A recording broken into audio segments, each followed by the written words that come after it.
मेरे YouTube challenge में आपका स्वागत है। राधे राधे। श्री गणेश संकट चतुर्थी व्रत कथा आज मैं आपको सुनाऊंगी।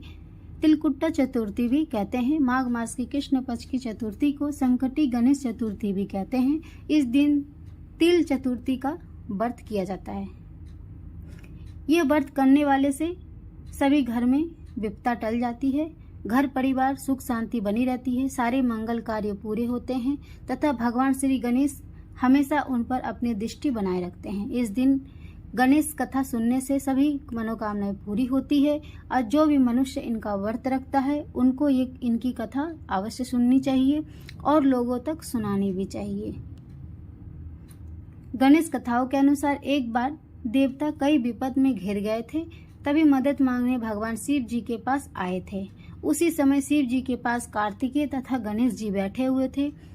देवताओं ने जैसे ही ये शब्द बोले, शिव जी दोनों की तरफ देखने लगे, कार्तिकेय और गणेश जी।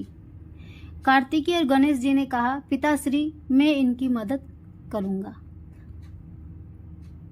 भगवान भोलेनाथ ये बात सुनकर अति प्रसन्न हुए, परंतु अब ये सोचने लगे कि दोनों को तो नहीं भेज सकता। ये सोचकर भगवान शिव जी ने दोनों का परीक्षा लेते हुए कहा, तुम दोनों में से जो भी पृथ्वी का परिक्रमा करके सबसे पहले आएगा वही देवताओं की मदद करने जाएगा।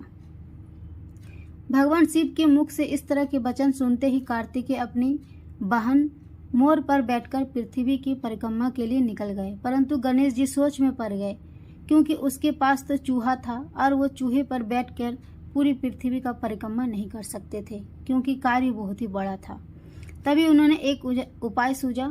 गणेश जी अपने जगह से उठे और माता पिता के 7 बार परिक्रमा करके वापस वहीं बैठ गए। परिक्रमा कर जब कार्तिकेय वापस लौटा तो वो स्वयं को विजयी घोषित करने लगा। तभी शिव जी ने श्री गणेश जी से पृथ्वी के परिक्रमा ना करने का कारण पूछा। तब गणेश जी ने कहा, माता पिता के चरणों में ही समस्त लोक है, तो मैं किसी पृथ्वी के चक्कर क्यों काटूं। ये सुनकर भगवान शिव जी ने गणेश जी को देवताओं के संकट दूर करने की आज्ञा दी। इस प्रकार भगवान शिव ने गणेश जी को आशीर्वाद दिया। चतुर्थी के दिन जो भी तुम्हारा पूजन करेगा और रात्रि में चंद्रमा को अर्घ्य देगा, उसके तीनों तप यानी सभी तरह के कष्ट और सभी पाप नष्ट हो जाएंगे।